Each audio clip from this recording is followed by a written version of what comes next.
Welcome to Alligator Alcatraz. The entrance here is a 30-foot tall wall. None of this was here 5 days ago.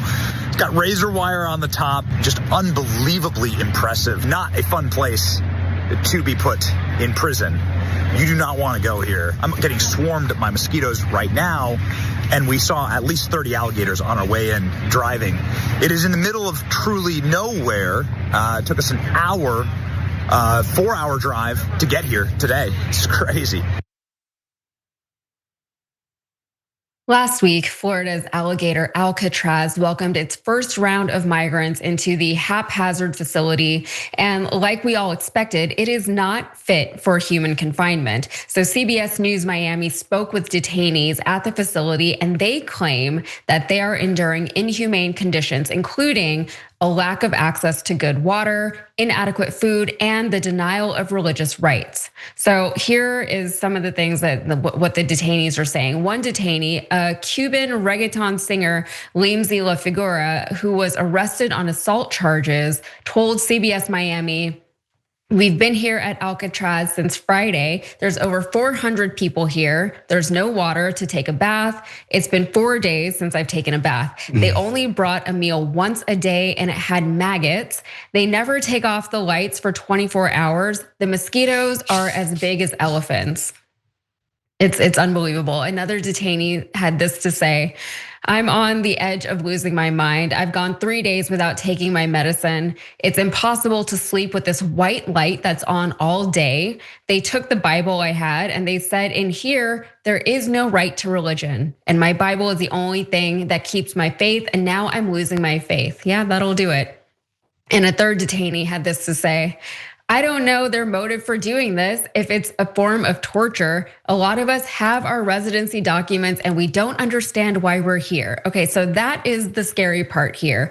People who shouldn't be sent to Alligator Alcatraz, which was only for the worst of the worst, are now being sent there. And attorneys for those currently being held in the detention center cannot even reach their clients, it seems. So Magdalena Cupres of Cupres and Associates, who's representing a Honduran immigrant located at the facility, told this to Forbes. "We were advised that they had no instructions on how to handle attorney visits." Chelsea M. Noel of DeBrule and Noel also had sought to contact her client. "My client was transferred to the Alligator Alcatraz facility after being picked up from an ICE hold," she said in an interview. "Since his transfer, I have been unable to schedule any contact with him. I have reached out to the Chrome Detention Center and they advised me that they have no information on the new facility as of yet." Florida officials have predictably denied the allegations that this facility is subpar, even though they put it up in 5 days, claiming that the reporting on the conditions in the facility is completely false. The facility meets all required standards and is in good working order. But I guess, maybe all of that is just subjective. But I mean, how can it be up to any kind of standards when it was just built in less than a week? So here's this from Ali Velshi over at MSNBC. He said, "Florida's Attorney General James Usmeyer said the facility will mostly consist of tents and trailers with no brick and mortar construction required, which seems not great considering Florida's stifling summer heat and notorious humidity and a hurricane season that is predicted to be even worse than in past years."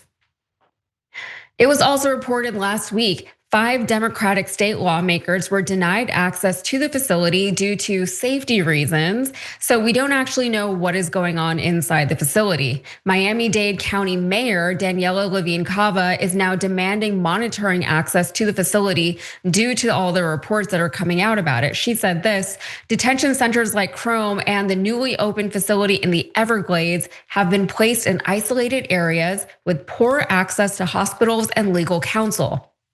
Families and advocates are being shut out and the public is left in the dark." In 2 letters now sent to Kristi Noem and the Florida AG Usmeyer, Cava is requesting a few different things: a detailed report of all deaths that have occurred in ICE custody in Florida, meetings with local officials, medical experts to discuss detention center conditions, weekly site reports, remote video monitoring access, and scheduled site visits. So, Waz, I want to get your thoughts on this. We're going to be talking about the monetization and the memification of all of this in a little bit, but are we surprised that this thing is being run about as well as like a public toilet? Well, I mean, we can't be surprised, especially as you mentioned, Yaz, how haphazardly this all came together. They kind of just slapped it together as quickly as possible, which is why it's like these shoddily built tents and trailers, because they ran into the problem that just picking people up, you got to be able to process them before you move them out. And they're not able to, meet the rate of their deportations that has been their stated goal, which, if the reporting is to believe, they're trying to at least surpass the Obama levels of, I think it was something like 400,000 a year or something like that. And they're just not getting to that level yet. They weren't even able to reach 200,000, I think, by the time June came. So we're at a slower pace, and they realized that they have to be able to detain these folks instead of allowing them to just go through their process, their court process, and going out and doing the process in the way that it was meant to be carried out. I just think, again, we talked about this a lot on the show. The depravity is kind of the point. They're trying to send a message to all undocumented people that when they catch you, they're going to put you basically in a gulag, and they want people to quote unquote self-deport. And this is despite the fact that most of the people that they're picking up are doing the process legally. Now, conservatives, what they would say is that Biden, he didn't have the authority. He did these executive orders that sort of made it way less restrictive in terms of the standards for people who are seeking asylum, et cetera, et cetera. That being said, he was the president, the duly elected president at the time, and these folks are actually following the laws under which they came under, the pretense under which they came. And conservatives would say that was illegitimate, and therefore we get to treat these people like pieces of garbage. Yeah, I mean, I had a Republican voter recently say to me like, "Oh, why can't they just come over here legally?" A lot of the people who are going through legal avenues, they're being picked up at courthouses whenever they they show up for their court appearances, because that is part of the legal process. And then they're being thrown into facilities like this one, and their lawyers can't even get to them. So, we're gonna get to a lot more of that. The depravity really was on display though, with that clip that we just saw from Benny Johnson. And he was like giddy about how horrible it was, and how high the walls were, and how isolated it was, and how like there's so many mosquitoes there. Mosquitoes are not just, they don't just make you itchy, they carry so many diseases. Like it's really unsafe for people to be there. So anyway, of course, they're going to use this as a way to, get some good coverage on social media and make some money off of it, because they wouldn't be the MAGA people that we have come to know if they weren't. So the news surrounding Alligator Alcatraz only gets worse because the GOP is treating the literal torture of these migrants as a tourist attraction. You can see there in the video, it's unbelievable. Republicans have also sought to capitalize on the center by selling Alligator Alcatraz merchandise in 2 different online stores. One of those stores is run by the Republican Party of Florida, and the other one is run by the Florida AG, Uthmeier. It's unbelievable. Take a look. These potentially torturous conditions for undocumented immigrants are being monetized. It's as depraved as you can imagine. The Republican Party of Florida pushed out this campaign email last week saying in part, quote, "The feds have green-lit Alligator Alcatraz, Florida's gator-guarded, python-patrolled prison for illegal aliens who thought they could game the system. Surrounded by miles of swamp and bloodthirsty wildlife, this ain't no vacation spot. It's a one-way ticket to regret for criminals who'll wish they'd self-deported." And then there's the option to snag your swag because, yes, of course, they're selling merch. They're always selling merch. For just $15, you can have your very own Alligator Alcatraz beer koozie. There's nothing funny about this. This is sadistic glorification of human pain and suffering. There's nothing classier that I can think of than an Alligator Alcatraz beer koozie. So Uthmeyer's shop has an even larger variety of items, including buttons and, of course, bumper stickers, because we know that they love their bumper stickers. Whilst the corruption here is kind of out in the open, the inhumanity is being celebrated. This place is active in our country right now. Due process has already been suspended in this country. They're denying people the right to religion. Where are the constitutionalists now? I never thought I'd say this one, but where are the Christian activists? And that's the thing is like, I'm not a Christian, I'm not religious, but like, people have a right to their Bibles. They have a right to practice their own religion, and just outright denying it, if that is actually what happened, that is unconstitutional. So we all knew something like this was inevitable once Trump got into office, but maybe there's some hope in the fact that this place seems like it's being so poorly run that they're either unwilling to spend the money on keeping it open, or maybe it'll just become so much of a cesspool that it can't stay open. I mean, it doesn't seem like they're running with any kind of standards right now, or trying to meet any kind of safety criteria. But maybe that there's a silver lining there. I mean, they're not off to a great start, and you know that they're not going to funnel any of the merch revenue from what they're selling back into the facility. The people who are selling it are just going to keep that money. Well, of course not. Yeah. I mean, the corruption is the key word, and I'm happy you use that there. But before we get to the corruption part of this whole debacle, I think folks, the viewers need to understand that the anti-immigration portion of the right wing, and more specifically the MAGA coalition, is one of the most animating elements of Donald Trump's rise in the Republican Party, right? Like there's this anti-elite sort of establishment, whether that be the media, whether that be the government, whether that be college universities, all of these institutions that we've come to love and trust. There's a backlash towards the institutions. There's a backlash against neoliberalism, which is just like marketize the hell out of everything, outsource every single American's freaking job overseas for the cheapest labor possible. And then, a rejection of that neoliberalism. And then what ties it together is this anti-immigrant sentiment, which I know, yes, there's a lot of xenophobia, racism tied into it, but a lot of it is an economic sort of outlook that they're bringing all of these who they would call illegal people in so that they can work for cheap. Our economy is based on cheap labor. It's why like they fight us tooth and nail over a federal increase of the minimum wage, which is why like even Biden, a freaking union bus with the railroad workers every now and again, excuse me. Like our economy is based off of this idea that we need an unlimited reserve of cheap old labor, right? And so the movement is based on that. And the anti-immigration part, like, yes, I think Trump is playing with fire here.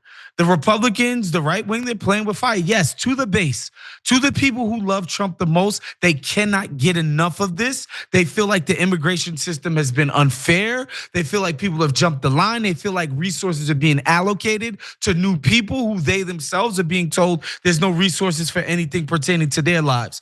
Cool, you're making the most foaming at the mouth right wingers. Yeah, they're getting really excited right now. However, independents, obviously Democrats and liberals and leftists and all that other stuff, they're not flowing with this. You can go look at Joe Rogan. You go look at Tim Dillon. These people are not down with this rounding up workers at Home Depot. It's insane. And then, for the corruption piece, Yaz, I know I've been yapping up right now. I think for the corruption piece, they've basically signed a blank check for ICE and the immigration roundups. This is the biggest law enforcement agency in America, probably in the world right now, this anti-immigration regime. They're not gonna hire a bunch and train a bunch of people into how to do this. They're gonna outsource this to private companies. Bro, they're just going to rake in this cash, and I promise you, they are not going to deport 10 million people in 4 years. I promise you, it's just going to be a blank check to these private companies. Yeah. What did you say? The economy is built on cheap labor. You're absolutely right. And right now they are struggling to reconcile these two things. On one hand, they need the cheap labor to appease these business bosses. And honestly, in the capitalist system that we have here in this country, that's all that matters is cheap labor. They have to maximize the dollar. They have to maximize profits. That is the whole point of our entire economy.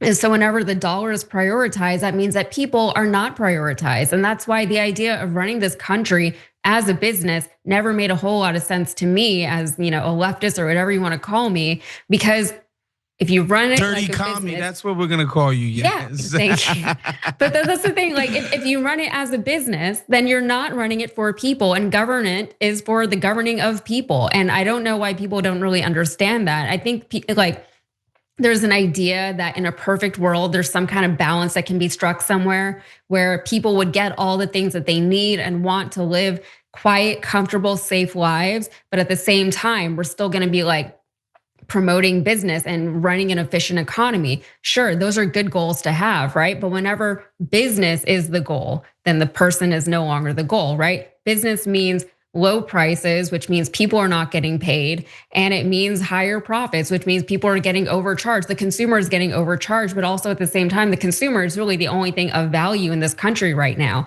Businesses can't run without consumers.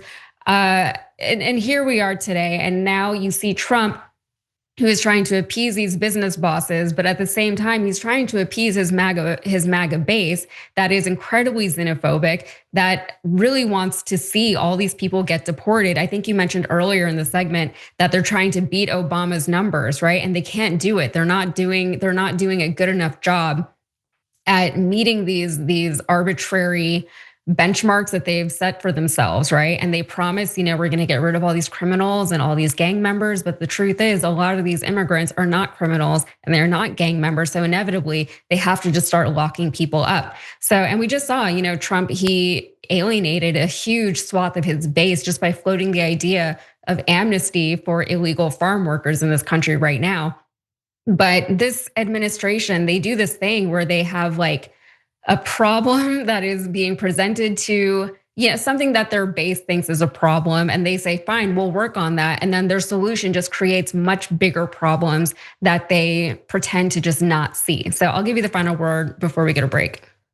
I mean, yeah, that's another thing to understand. I think we need to hit home substantively. I think even with the insane new ICE budget, all of the craziness they're doing in MacArthur Park with the freaking army dudes on horses looking ridiculous, all of that is spectacle. You don't do spectacle if you actually have the goods. If you actually have a way of delivering this thing that you told all of these people that you were gonna deliver for them, which is roll back completely, not just seal off the border, which you notice they don't talk about anymore. Nobody's coming across the border anymore, but actually reverse it in the sense of sending all of these people, quote unquote, back to where they came from. They're not going to do it. They allocated all this money. It's not going to happen.